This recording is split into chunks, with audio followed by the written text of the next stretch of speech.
Hello बच्चों, let's see this question. This question says different possible thermal decomposition pathways for peroxy esters are shown below. Match each pathway from column 1 with an appropriate structure from column 2 and select the correct answer using the code given below the list.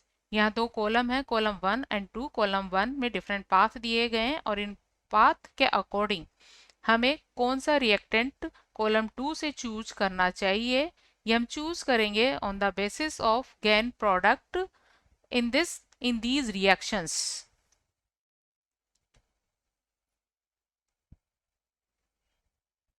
In reactions के basis पर P path वे में first step में CO2 निकलता है. यहाँ CO2 निकलता है, it means R free radical एक स्टेबल फ्री रेडिकल होना चाहिए. क्या होना चाहिए? R फ्री रेडिकल कैसा होना चाहिए? एक स्टेबल फ्री रेडिकल होना चाहिए, जिससे क्या हो, CO2 निकल जाए और R फ्री रेडिकल बन जाए और साथ में बन जाता है OR dash free radical. R free radical यहाँ दो तरह के R ग्रुप दिए गए हैं 4 कंपाउंड्स में से, और ये ग्रुप्स हैं C6H5CS2 एंड दूसरा है C6H5. C6H5CS2 एक स्टेबल फ्री रेडिकल है, जबकि C6H5 इसके कंपैरिजन में काफी अनस्टेबल है. इसलिए R यहाँ एक स्टेबल फ्री रेडिकल होना चाहिए, इसलिए यहाँ R डैश होगा C6H5CS2 फ्री रेडिकल और साथ में बनेगा OCH3 फ्री रेडिकल. तो इस तरह के प्रोडक्ट हमें मिलेंगे कंपाउंड 1 से. तो कंपाउंड 1 फॉलो करेगा P पाथवे. सेकेंड पाथवे है Q, और Q में भी फर्स्ट स्टेप में CO2 रिलीज होती है. इट मीन्स अगेन R यहाँ क्या है, एक स्टेबल फ्री रेडिकल होना चाहिए और साथ में बनता है यहाँ R dash O free radical, जो फर्दर डिकम्पोज होकर एक कार्बोनिल कंपाउंड देता है. और कार्बोनिल कंपाउंड हमें क्या ऐसे एल्कोक्सी ग्रुप से मिल सकता है जो कैसा हो, टर्सरी. किसी टर्सरी एल्कोक्सी ग्रुप से हमें, जैसे कि ये एक टर्सरी एल्कोक्सी ग्रुप है, इसके डिकम्पोजिशन पर हमें कार्बोनिल कंपाउंड मिल सकता है, जो दो कंपाउंड्स में गिवन है, कंपाउंड 3 में एंड 4 में. लेकिन क्योंकि हमें R एक स्टेबल चाहिए और स्टेबल R कंपाउंड 3 में है, इसलिए हम चूज करेंगे compound 3 for the Q path वे.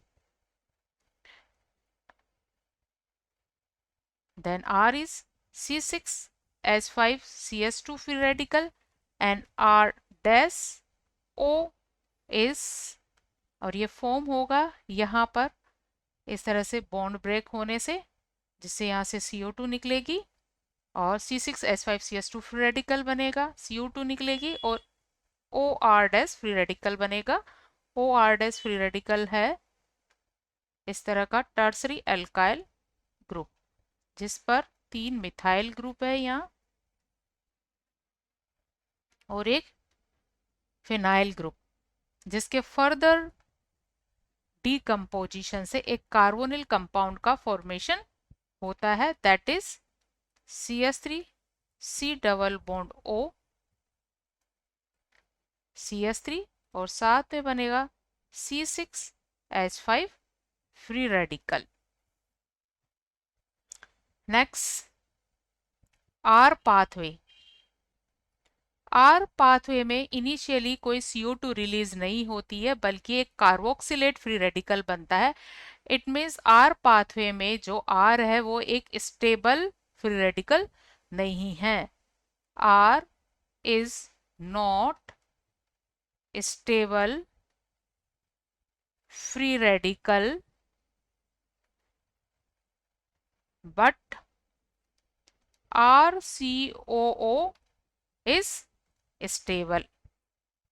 ठीक है, तो यहाँ हम दो कंपाउंड 2 एंड 4 में से कोई एक ले सकते हैं. क्योंकि फिनाइल फ्री रेडिकल स्टेबल नहीं होता, बट इसकी कार्बोक्सिलेट फॉर्म स्टेबल होती है। बट आर पाथवे में यहाँ पर एक कार्बोनिल कंपाउंड का भी फॉर्मेशन होता है, इसलिए हमें एक टर्सरी एल्कोक्सी ग्रुप इसके साथ सेलेक्ट करना होगा, और टर्सरी एल्कोक्सी ग्रुप कंपाउंड 4 में है, इसलिए कंपाउंड 4 आर पाथवे को फॉलो करेगा। फर्स्ट स्टेप में बनेंगे C6H5 COO free radical, and साथ में यहां से यहाँ बॉन्ड ब्रेक होगा, एक टर्सरी एल्कोक्सी फ्री रेडिकल बनेगा।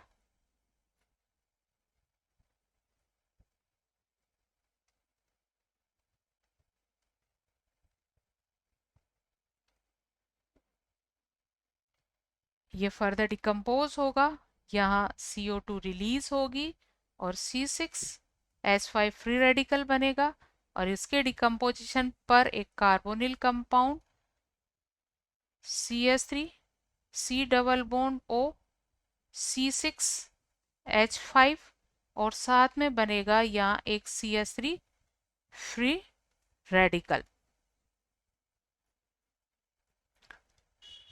फोर्थ कंपाउंड के केस में, फोर्थ पाथवे एस पाथवे में भी एक कार्बोक्सिलेट फ्री रेडिकल बनता है और साथ में बनता है आरओ फ्री रेडिकल, जिसके फर्दर डिकम्पोजिशन पर केवल CO2 निकलता है और कोई कार्बोनिल कंपाउंड नहीं बनता है। इट मीन्स यहाँ कोई टर्सरी एल्कोक्सी ग्रुप हमें नहीं चाहिए, इसलिए कंपाउंड 2 इस एस पाथवे को फॉलो करेगा।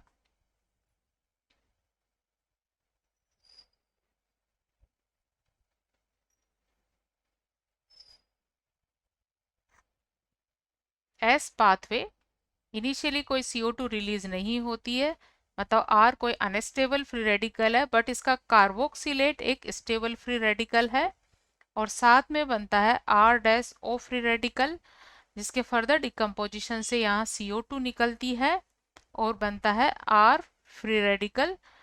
तो यहाँ पर R and CO free radical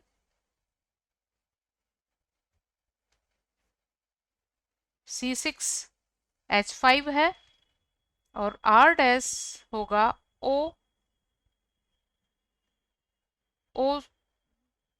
OCH3 free radical.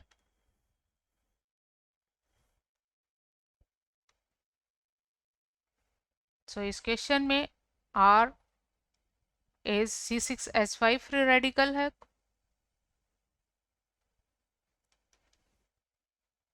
और R डैश या मिथाइल ग्रुप है।